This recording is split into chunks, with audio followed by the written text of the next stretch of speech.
The Adventures of Sherlock Holmes, by Sir Arthur Conan Doyle. Adventure 7, The Adventure of the Blue Carbuncle. I had called upon my friend Sherlock Holmes upon the second morning after Christmas, with the intention of wishing him the compliments of the season. He was lounging upon the sofa in a purple dressing gown, a pipe rack within his reach upon the right, and a pile of crumpled morning papers, evidently newly studied, near at hand. Beside the couch was a wooden chair, and on the angle of the back hung a very seedy and disreputable hard felt hat, much the worse for wear, and cracked in several places. A lens and a forceps lying upon the seat of the chair suggested that the hat had been suspended in this manner for the purpose of examination.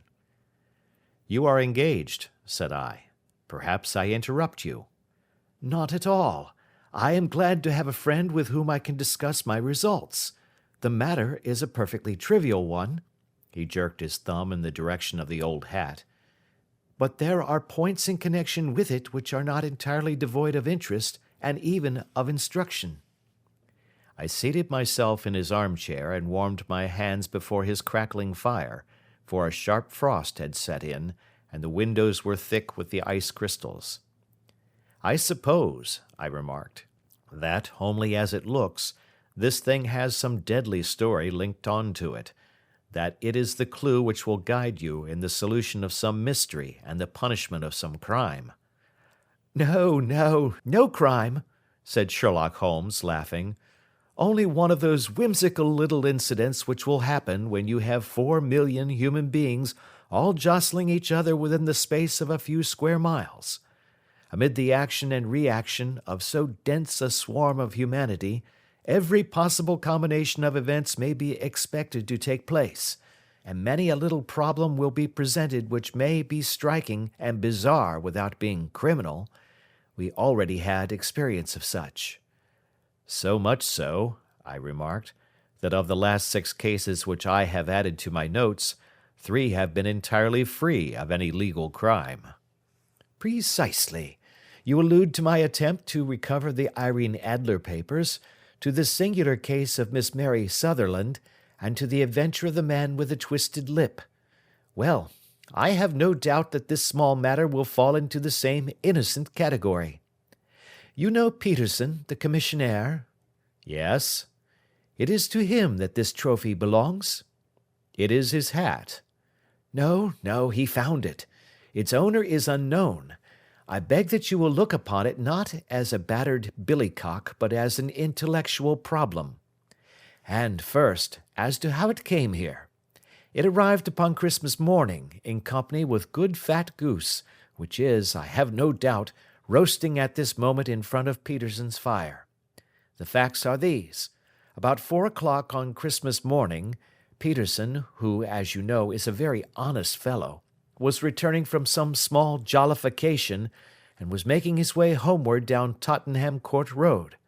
In front of him he saw, in the gaslight, a tallish man, walking with a slight stagger, and carrying a white goose slung over his shoulder. As he reached the corner of Goodge Street, a row broke out between this stranger and a little knot of roughs. One of the latter knocked off the man's hat, on which he raised his stick to defend himself, and swinging it over his head, smashed the shop window behind him. Peterson had rushed forward to protect the stranger from his assailants, but the man, shocked at having broken the window, and seeing an official-looking person in uniform rushing towards him, dropped his goose, took to his heels, and vanished amid the labyrinth of small streets which lie at the back of Tottenham Court Road. The roughs had also fled at the appearance of Peterson, so that he was left in possession of the field of battle, and also of the spoils of victory, in the shape of this battered hat and a most unimpeachable Christmas goose." "Which surely he restored to their owner." "My dear fellow, there lies the problem.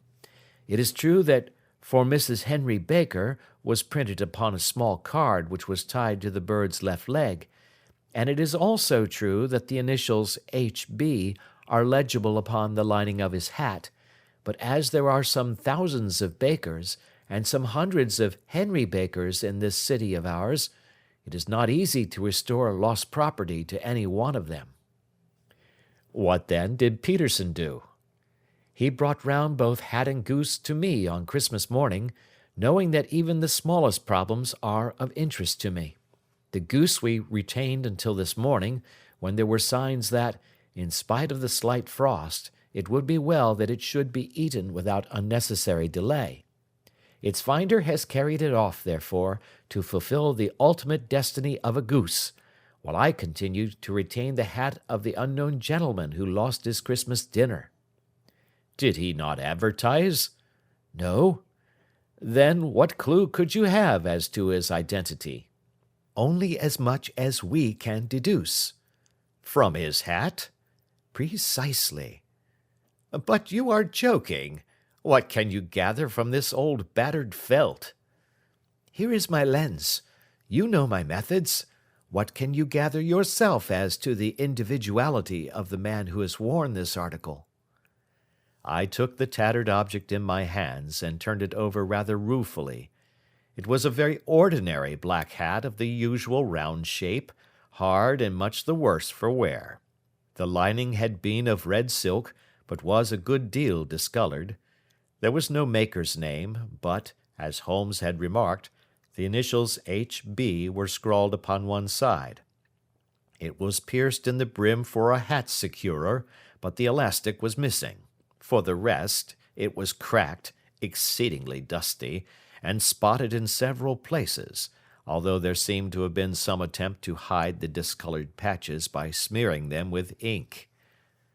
"I can see nothing," said I, handing it back to my friend. "On the contrary, Watson, you can see everything. You fail, however, to reason from what you see. You are too timid in drawing your inferences." "Then pray tell me what it is that you can infer from this hat." He picked it up and gazed at it in the peculiar introspective fashion which was characteristic of him. "It is perhaps less suggestive than it might have been," he remarked, "and yet there are a few inferences which are very distinct, and a few others which represent at least a strong balance of probability.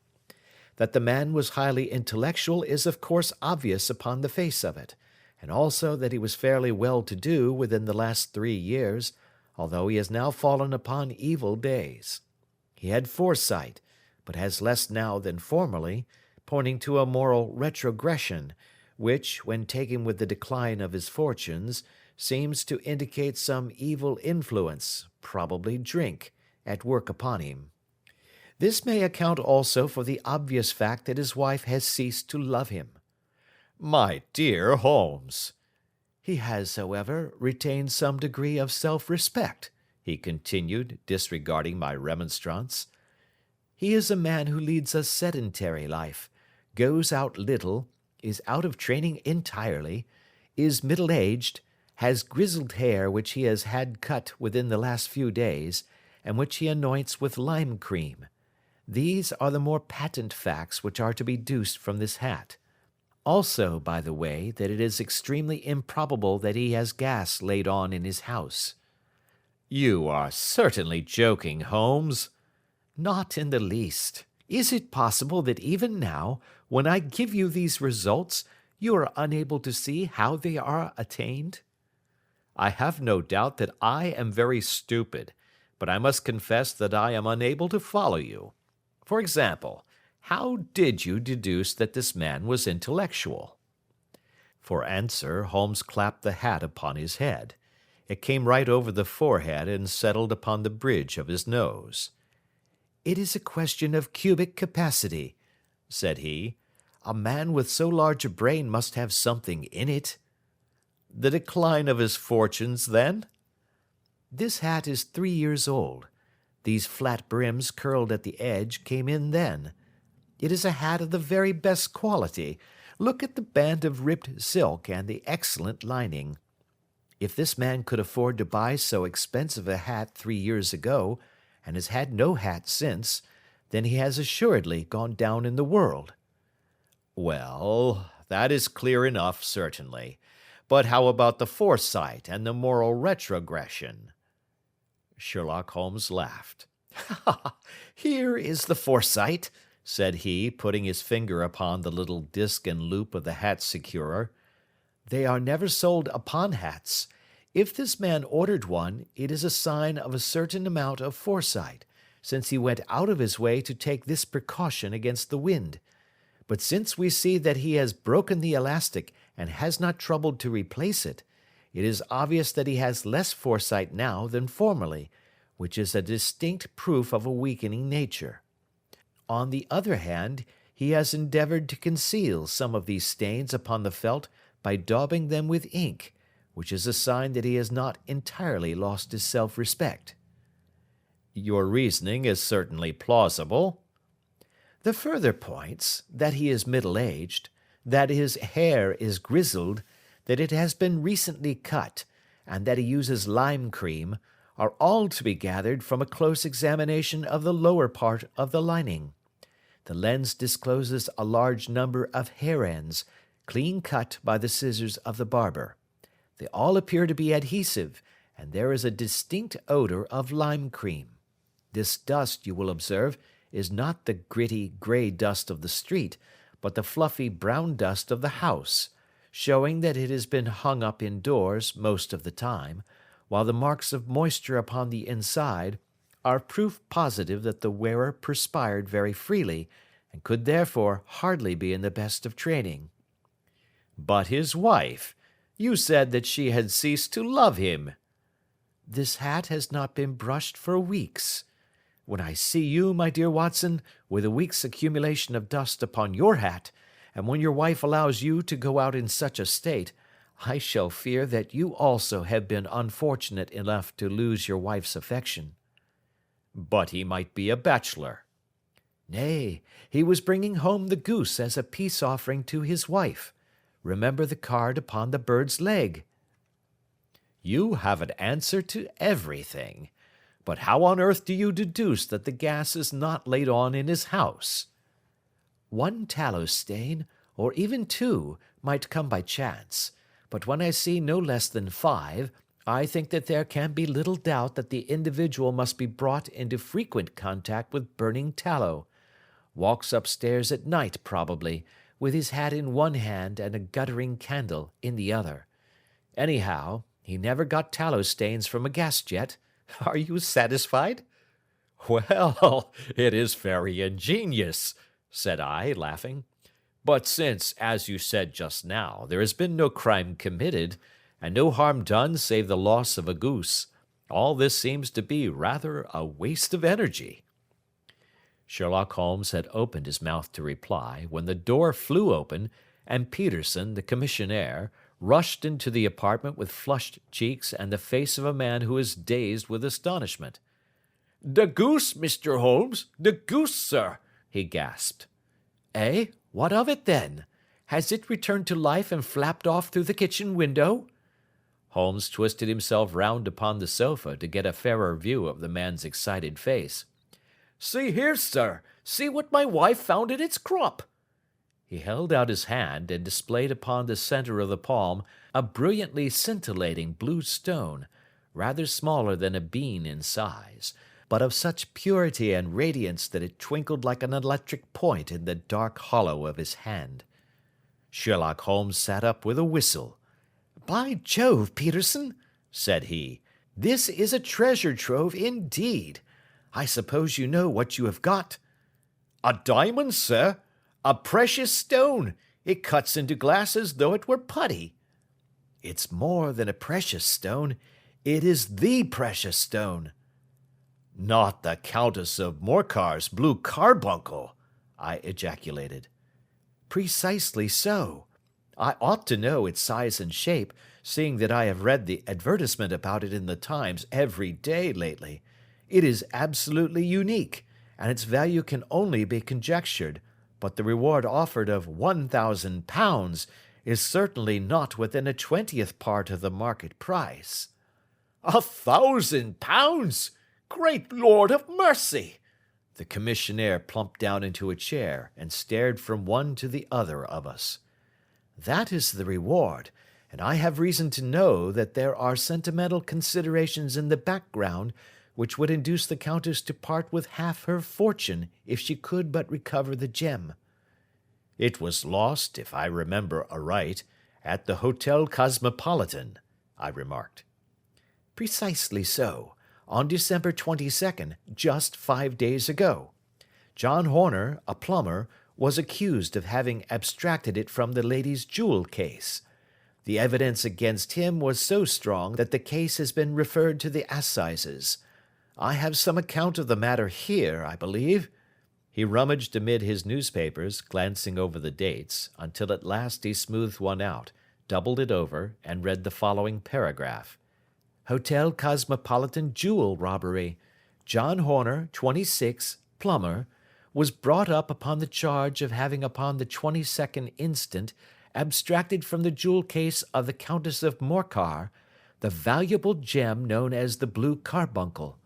James Ryder, upper attendant at the hotel, gave his evidence to the effect that he had shown Horner up to the dressing-room of the Countess of Morcar upon the day of the robbery, in order that he might solder the second bar of the grate, which was loose. He had remained with Horner some little time, but had finally been called away.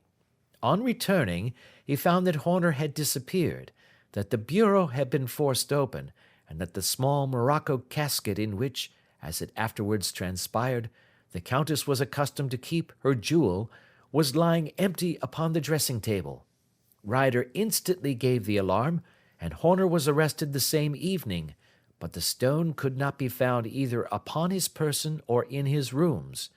Catherine Cusack, maid to the Countess, deposed to having heard Ryder's cry of dismay on discovering the robbery, and to having rushed into the room, where she found matters as described by the last witness.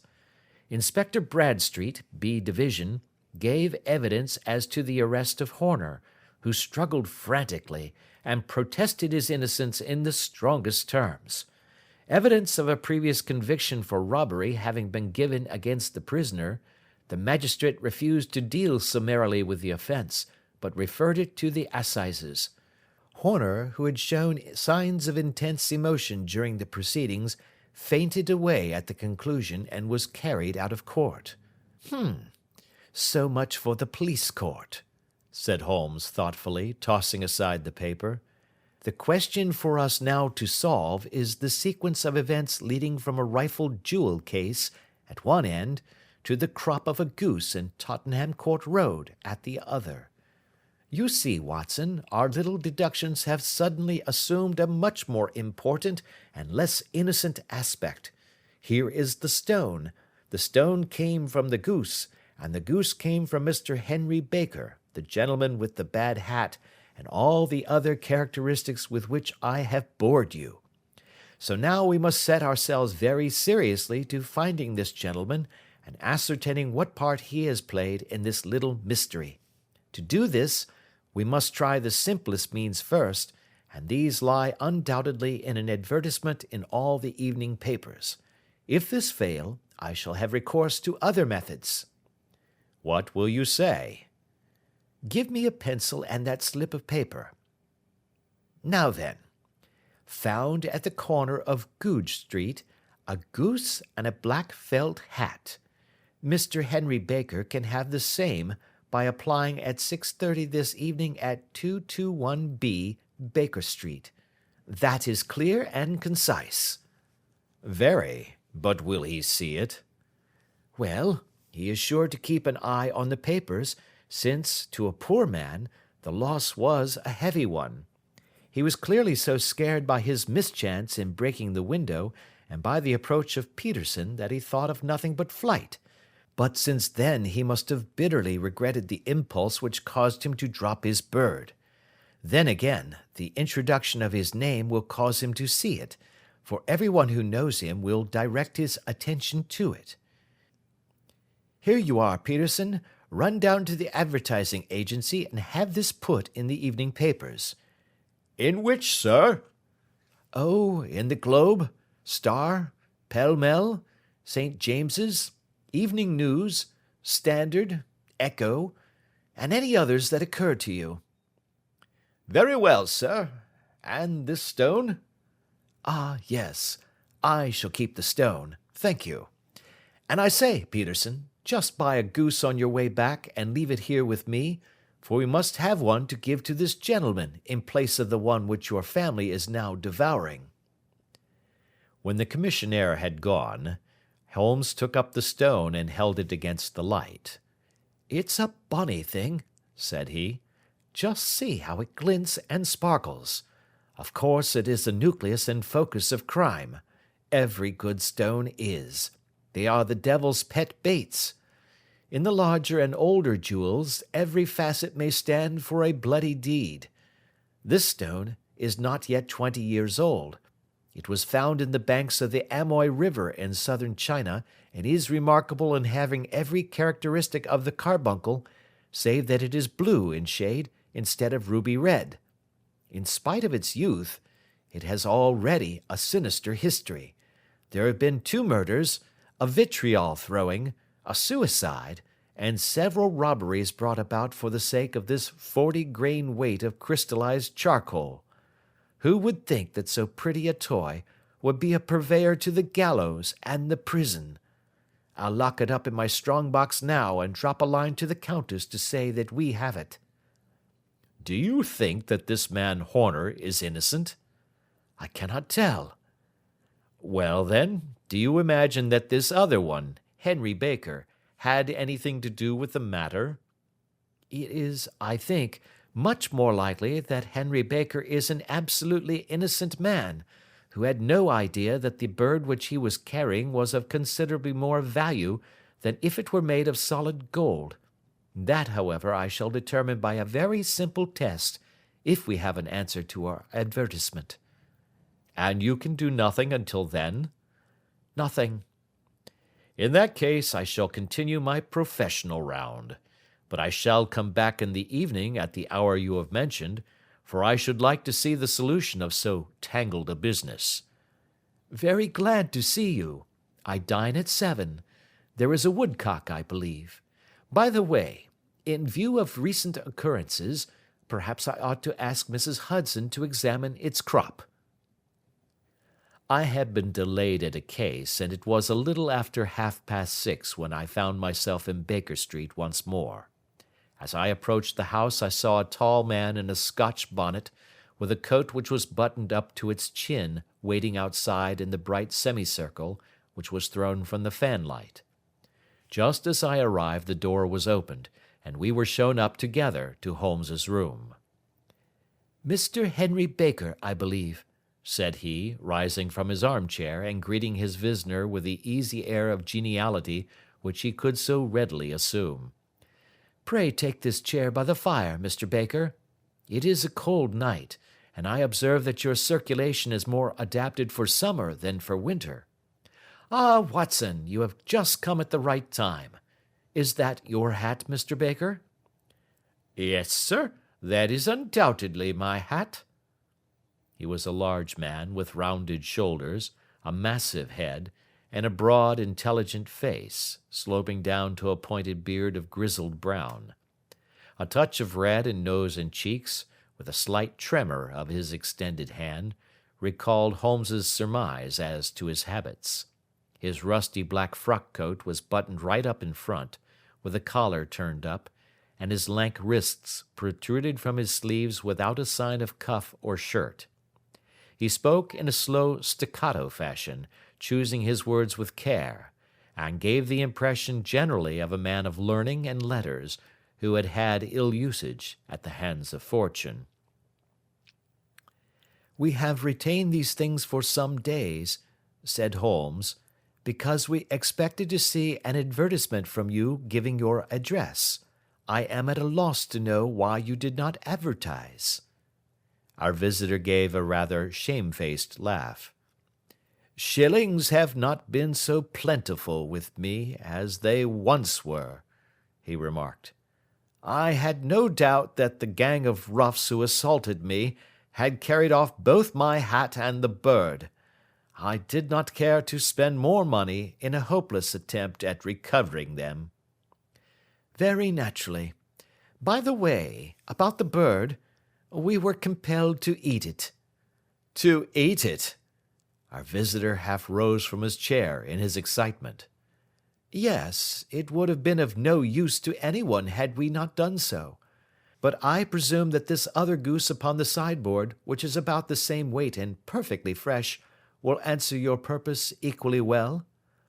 Oh, certainly, certainly, answered Mr. Baker with a sigh of relief. Of course, we still have the feathers, legs, crop, and so on of your own bird, so if you wish— The man burst into a hearty laugh. They might be useful to me as relics of my adventure, said he, but beyond that I can hardly see what use the disjecta membra of my late acquaintance are going to be to me. No, sir, I think that, with your permission, I will confine my attentions to the excellent bird which I perceive upon the sideboard. Sherlock Holmes glanced sharply across at me with a slight shrug of his shoulders. There is your hat, then, and there your bird, said he. By the way, would it bore you to tell me where you got the other one from? I am somewhat of a fowl fancier, and I have seldom seen a better grown goose. Certainly, sir, said Baker, who had risen and tucked his newly gained property under his arm. There are a few of us who frequent the Alpha Inn, near the museum. We are to be found in the museum itself during the day, you understand. This year our good host, Windigate by name, instituted a goose club, by which, on consideration of some few pence every week, we were each to receive a bird at Christmas. My pence were duly paid, and the rest is familiar to you. I am much indebted to you, sir, for a Scotch bonnet is fitted neither to my years nor my gravity. With a comical pomposity of manner, he bowed solemnly to both of us, and strode off upon his way. So much for Mr. Henry Baker, said Holmes, when he had closed the door behind him. It is quite certain that he knows nothing whatever about the matter. Are you hungry, Watson? Not particularly. Then I suggest that we turn our dinner into a supper and follow up this clue while it is still hot. By all means. It was a bitter night, so we drew on our ulsters and wrapped cravats about our throats. Outside, the stars were shining coldly in a cloudless sky, and the breath of the passers-by blew out into smoke like so many pistol shots. Our footfalls rang out crisply and loudly as we swung out through the Doctor's Quarter, Wimpole Street, Harley Street, and so through Wigmore Street into Oxford Street. In a quarter of an hour we were in Bloomsbury at the Alpha Inn, which is a small public-house at the corner of one of the streets which runs down into Holborn. Holmes pushed open the door of the private bar, and ordered 2 glasses of beer from the ruddy-faced, white-aproned landlord. Your beer should be excellent if it is as good as your geese, said he. My geese! The man seemed surprised. Yes, I was speaking only half an hour ago to Mr. Henry Baker, who was a member of your goose club. Ah, yes, I see. But you see, sir, them's not our geese. Indeed. Whose then? Well, I got the 2 dozen from a salesman in Covent Garden. Indeed. I know some of them. Which was it? Breckenridge is his name. Ah, I don't know him. Well, here's your good health, landlord, and prosperity to your house. Good night. Now for Mr. Breckenridge, he continued, buttoning up his coat as we came out into the frosty air. Remember, Watson, that though we have so homely a thing as a goose at one end of this chain, we have at the other a man who will certainly get 7 years' penal servitude unless we can establish his innocence. It is possible that our inquiry may but confirm his guilt, but in any case, we have a line of investigation which has been missed by the police, and which a singular chance has placed in our hands. Let us follow it out to the bitter end. Faces to the south, then, and quick march. We passed across Holborn, down Endell Street, and so through a zigzag of slums to Covent Garden Market. One of the largest stalls bore the name of Breckenridge upon it, and the proprietor, a horsey-looking man, with a sharp face and trim side whiskers, was helping a boy to put up the shutters. "Good evening. It's a cold night," said Holmes. The salesman nodded and shot a questioning glance at my companion. "Sold out of geese, I see," continued Holmes, pointing at the bare slabs of marble. "Let you have 500 tomorrow morning." "That's no good." "Well, there are some on the stall with a gas flare." "Ah, but I was recommended to you." "Who by?" "The landlord of the Alpha." "Oh, yes, I sent him a couple of dozen." "Fine birds they were, too. Now where did you get them from?" To my surprise, the question provoked a burst of anger from the salesman.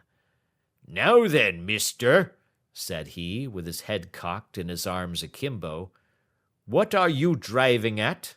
Let's have it straight now." "It is straight enough. I should like to know who sold you the geese which you supplied to the Alpha." "Well then, I shan't tell you. So now." "Oh, it is a matter of no importance, but I don't know why you should be so warm over such a trifle." "Warm? You'd be as warm, maybe, if you were as pestered as I am. When I pay good money for a good article, there should be an end of the business. But it's, where are the geese? And who did you sell the geese to? And what will you take for the geese? One would think they were the only geese in the world, to hear the fuss that is made over them."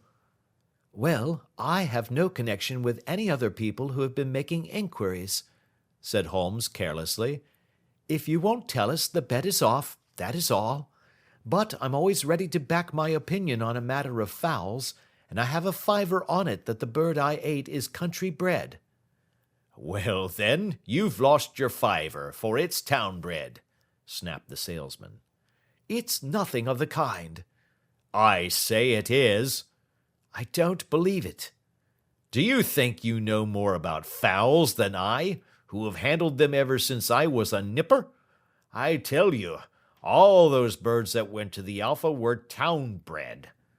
"You'll never persuade me to believe that." "Will you bet, then?" "It's merely taking your money, for I know that I am right. But I'll have a sovereign on with you just to teach you not to be obstinate." The salesman chuckled grimly. "Bring me the books, Bill," said he. The small boy brought round a small thin volume, and a great greasy-backed one, laying them out together beneath the hanging lamp. "Now then, Mr. Cocksure," said the salesman, "I thought that I was out of geese, but before I finish you'll find that there is still one left in my shop. You see this little book?" "Well?" "That's the list of the folk from whom I buy. Do you see? Well, then, here on this page are the country folk, and the numbers after their names are where their accounts are in the big ledger. Now then, you see this other page in red ink? Well, that is a list of my town suppliers. Now, look at that third name. Just read it out to me." "Mrs. Oakshott, 117 Brixton Road, 249, read Holmes. "Quite so. Now turn that up in the ledger." Holmes turned to the page indicated. "Here you are. Mrs. Oakshott, 117 Brixton Road, egg and poultry supplier." "Now then, what's the last entry?" "December 22nd, 24 geese at 7 shillings 6 pence. "Quite so. There you are. And underneath?" "Sold to Mr. Windicate of the Alpha at 12 shillings. "What have you to say now?" Sherlock Holmes looked deeply chagrined. He drew a sovereign from his pocket and threw it down upon the slab, turning away with the air of a man whose disgust is too deep for words. A few yards off he stopped under a lamp-post and laughed in the hearty, noiseless fashion which was peculiar to him. When you see a man with whiskers of that cut, and the pink 'un protruding out of his pocket, you can always draw him by a bet," said he. "I dare say that if I had put £100 down in front of him, that man would not have given me such complete information as was drawn from him by the idea that he was doing me on a wager. Well, Watson, we are, I fancy, nearing the end of our quest, and the only point which remains to be determined is whether we should go on to this Mrs. Oakshott tonight, or whether we should reserve it for tomorrow. It is clear from what that surly fellow said that there are others beside ourselves who are anxious about the matter, and I should—" His remarks were suddenly cut short by a loud hubbub which broke out from the stall which we had just left. Turning round, we saw a little rat-faced fellow standing in the centre of the circle of yellow light which was thrown by the swinging lamp, while Breckenridge, the salesman, framed in the door of his stall, was shaking his fists fiercely at the cringing figure. "I've had enough of you and your geese," he shouted. "I wish you were all at the devil together. If you come pestering me any more with your silly talk, I'll set the dog at you. You bring Mrs. Oakshott here, and I'll answer her. But what have you to do with it? Did I buy the geese off you?" "No, but one of them was mine all the same," whined the little man. "Well, then, ask Mrs. Oakshott for it." "She told me to ask you." "Well, you can ask the King of Prussia for all I care. I've had enough of it. Get out of this." He rushed fiercely forward, and the inquirer flitted away into the darkness. "Ha! This may save us a visit to Brixton Road," whispered Holmes. "Come with me, and we will see what is to be made of this fellow." Striding through the scattered knots of people who lounged round the flaring stalls, my companion speedily overtook the little man and touched him upon the shoulder. He sprang round, and I could see in the gaslight that every vestige of colour had been driven from his face. "Who are you, then? What do you want?" he asked in a quavering voice.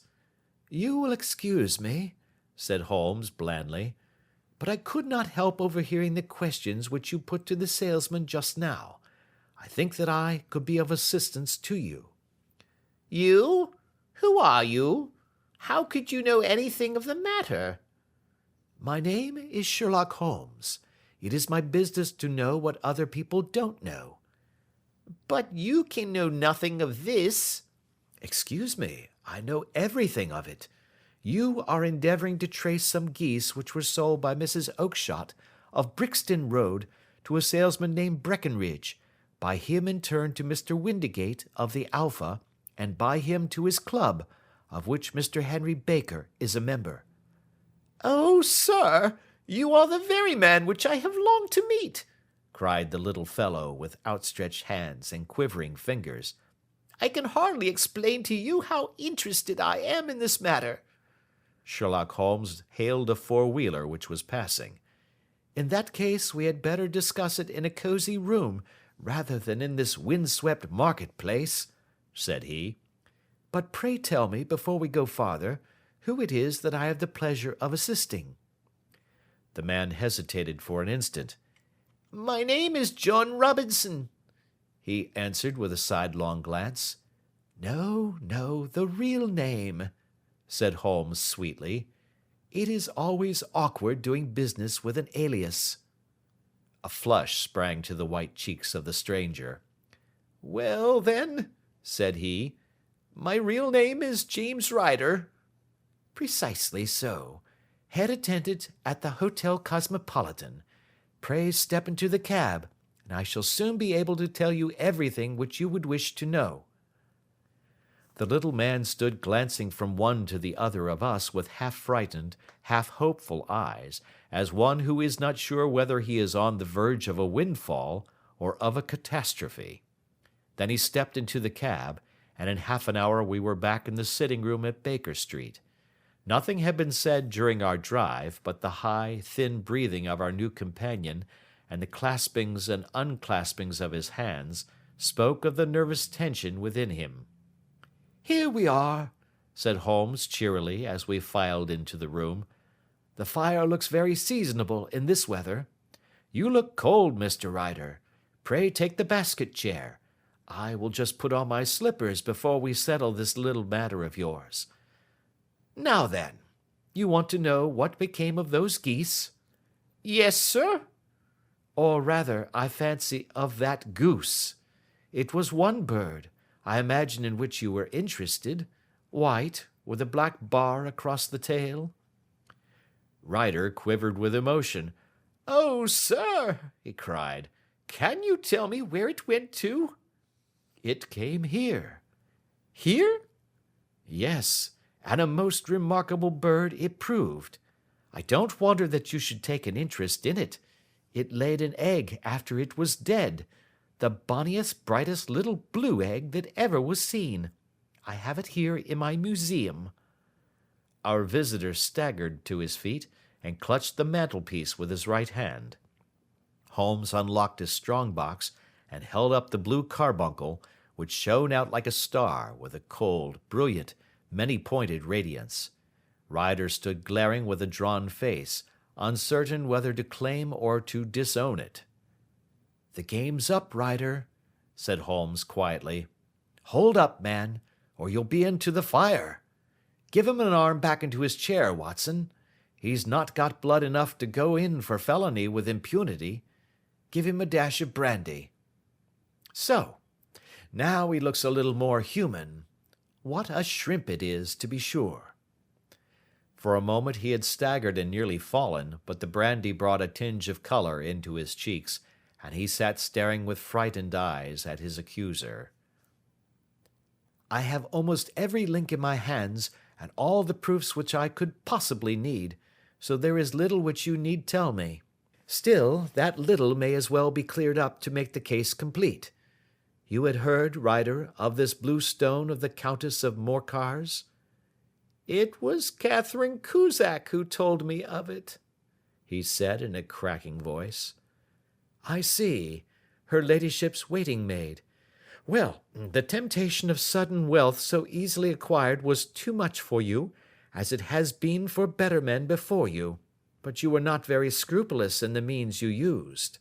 It seems to me, Ryder, that there is the making of a very pretty villain in you. You knew that this man Horner, the plumber, had been concerned in some such matter before, and that suspicion would rest the more readily upon him. What did you do then? You made some small job in my lady's room, you and your confederate Cusack, and you managed that he should be the man sent for. Then, when he had left, you rifled the jewel case, raised the alarm, and had this unfortunate man arrested. You then—" Ryder threw himself down suddenly upon the rug and clutched at my companion's knees. "For God's sake, have mercy!" he shrieked. "Think of my father, of my mother. It would break their hearts. I never went wrong before. I never will again. I swear it. I'll swear it on a Bible. Oh, don't bring it into court. For Christ's sake, don't." "Get back into your chair," said Holmes sternly. "It is very well to cringe and crawl now, but you thought little enough of this poor Horner in the dock for a crime of which he knew nothing." "I will fly, Mr. Holmes. I will leave the country, sir. Then the charge against him will break down." We will talk about that. And now let us hear a true account of the next act. How came the stone into the goose, and how came the goose into the open market? Tell us the truth, for there lies your only hope of safety." Ryder passed his tongue over his parched lips. "I will tell you it just as it happened, sir," said he. "When Horner had been arrested, it seemed to me that it would be best for me to get away with the stone at once, for I did not know at what moment the police might not take it into their heads to search me and my room. There was no place about the hotel where it would be safe. I went out as if on some commission, and I made for my sister's house. She had married a man named Oakshott, and lived in Brixton Road, where she fattened fowls for the market. All the way there, every man I met seemed to me to be a policeman or a detective, and for all that it was a cold night, the sweat was pouring down my face before I came to the Brixton Road. My sister asked me what was the matter, and why I was so pale, but I told her that I had been upset by the jewel robbery at the hotel. Then I went into the backyard and smoked a pipe and wondered what it would be best to do. I had a friend once called Maudsley, who went to the bad and has just been serving his time in Pentonville. One day he had met me and fell into talk about the ways of thieves and how they could get rid of what they stole. I knew that he would be true to me, for I knew one or two things about him, so I made up my mind to go right on to Kilburn, where he lived, and take him into my confidence. He would show me how to turn the stone into money, but how to get to him in safety. I thought of the agonies I had gone through in coming from the hotel.